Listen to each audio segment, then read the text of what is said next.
Jour 26. Changez par magie vos erreurs en bienfaits. Toutes les erreurs sans exception sont un mal pour un bien.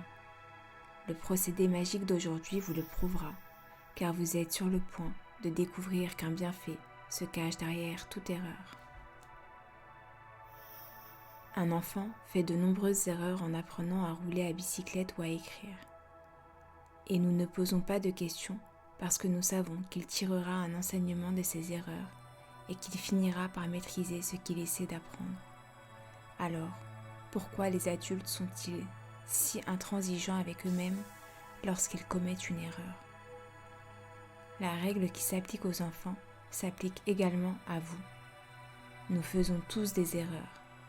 Si nous n'en faisons pas, nous n'apprendrons jamais rien et nous ne grandirons pas en discernement et en sagesse.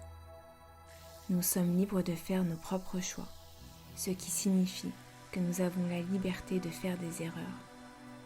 Les erreurs peuvent faire mal, mais cette douleur aura été inutile si nous n'en tirons pas un enseignement. De fait, selon la loi de l'attraction, nous répéterons cette erreur jusqu'à ce que les conséquences soient si douloureuses que nous finissons par en tirer une leçon. Si les erreurs font mal, c'est précisément pour que nous en tirions un enseignement et que nous les répétions, pas indéfiniment. Pour tirer une plus grande leçon de nos erreurs, nous devons reconnaître que nous en sommes l'auteur. Or, plusieurs échouent en blâmant les autres pour leurs propres erreurs. Imaginons maintenant un scénario dans lequel un policier arrête un automobiliste pour excès de vitesse et lui donne une contravention. Comme cet automobiliste, nous refusons souvent de reconnaître notre faute et nous blâmons le policier parce qu'il était caché derrière des buissons à la sortie d'une courbe. Nous ne pouvions pas le voir, il se servait d'un radar, nous n'avions aucune chance de lui échapper. Mais c'est nous qui avons commis l'erreur de rouler trop vite.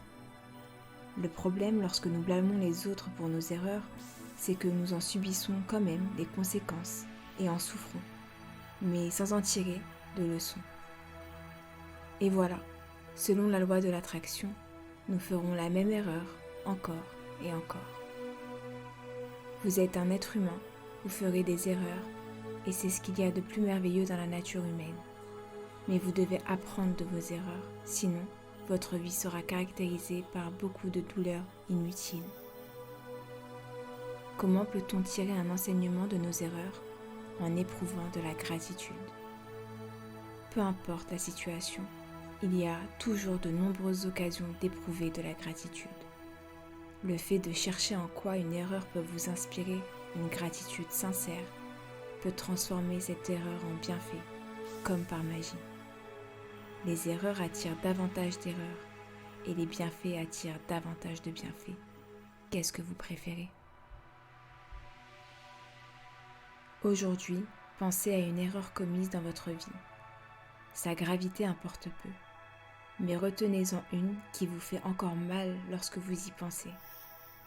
Peut-être vous êtes-vous fâché contre une personne avec qui vous entreteniez des liens étroits, ruinant votre relation.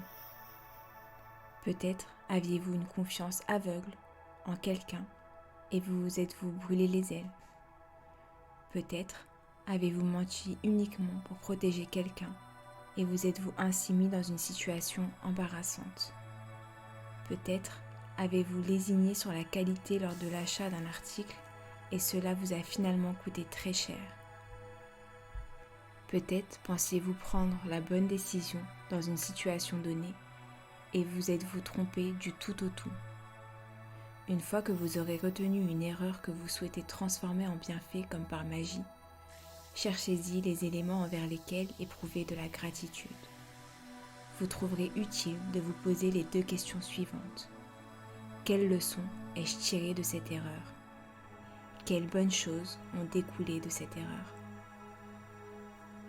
C'est pour les choses que vous a apprises votre erreur qu'il est le plus important d'éprouver de la gratitude. Peu importe la nature de l'erreur, il y a toujours de nombreuses conséquences qui méritent votre reconnaissance, car elles ont un impact positif sur votre avenir. Pensez-y bien et tentez de trouver 10 bienfaits envers lesquels éprouver de la gratitude. Chacun de ces bienfaits a un pouvoir magique. Dressez cette liste dans votre journal de gratitude ou utilisez votre ordinateur. Reprenons l'exemple de l'automobiliste qui se fait arrêter pour excès de vitesse et qui reçoit une contravention. 1. J'éprouve de la gratitude envers le policier qui a voulu me protéger et m'éviter des blessures, car après tout, c'était son unique objectif. 2. J'éprouve de la gratitude envers le policier, car si je suis honnête avec moi-même, j'étais distrait et ne prêtais pas attention à la route. 3. J'éprouve de la gratitude envers le policier, car j'ai été bête de mettre ma vie en danger en roulant vite avec un pneu ayant besoin d'être remplacé. 4. J'éprouve de la gratitude envers le policier, car il m'a donné un avertissement. Cette arrestation m'a fait réfléchir et je serai dorénavant plus attentif et plus prudent. 5. J'éprouve de la gratitude envers le policier, car je pensais à tort que je pouvais excéder la limite de vitesse sans me faire prendre et sans courir de risque. L'air sérieux du policier m'a fait comprendre que j'avais mis ma vie et celle des autres en danger. 6. J'éprouve de la gratitude envers le policier, car si je pense au danger que court ma propre famille à cause de la vitesse excessive, alors je tiens absolument à ce que la police arrête les automobilistes fautifs. 7. J'éprouve de la gratitude envers le policier et le travail qu'il fait en veillant à assurer la sécurité de tous les usagers de la route. 8. J'éprouve de la gratitude envers le policier et ses pairs, car ils doivent être chaque jour les témoins de situations bouleversantes et leur but est de protéger ma vie et celle de ma famille. 9. J'éprouve de la gratitude envers le policier qui a voulu que j'arrive à la maison sain et sauf et que je retrouve ma famille. 10. J'éprouve de la gratitude envers le policier car de toutes les conséquences qu'aurait pu avoir mon excès de vitesse, cette arrestation a été la moins grave, sans compter qu'elle pourrait bien être l'un des plus grands bienfaits qu'il m'ait été donné de vivre. Je vous conseille fortement de choisir une erreur que vous avez faite au cours de votre vie et qui vous trouble encore. Ensuite, au moment qui vous conviendra aujourd'hui, faites cet exercice magique et magnifique. Pensez-y, vous avez le pouvoir de transformer une seule erreur en de nombreux bienfaits. Y a-t-il autre chose qui garantit de pareils dividendes ?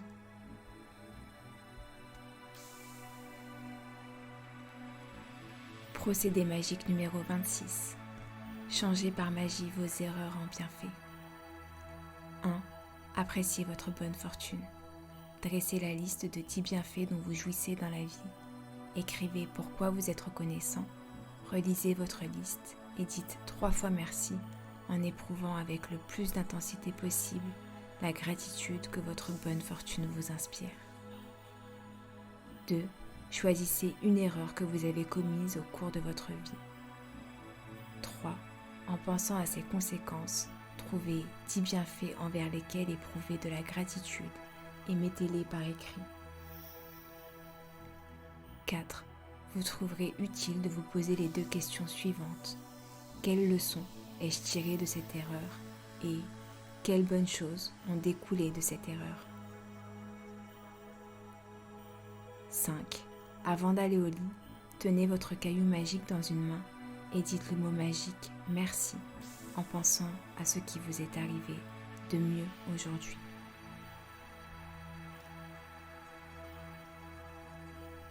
Merci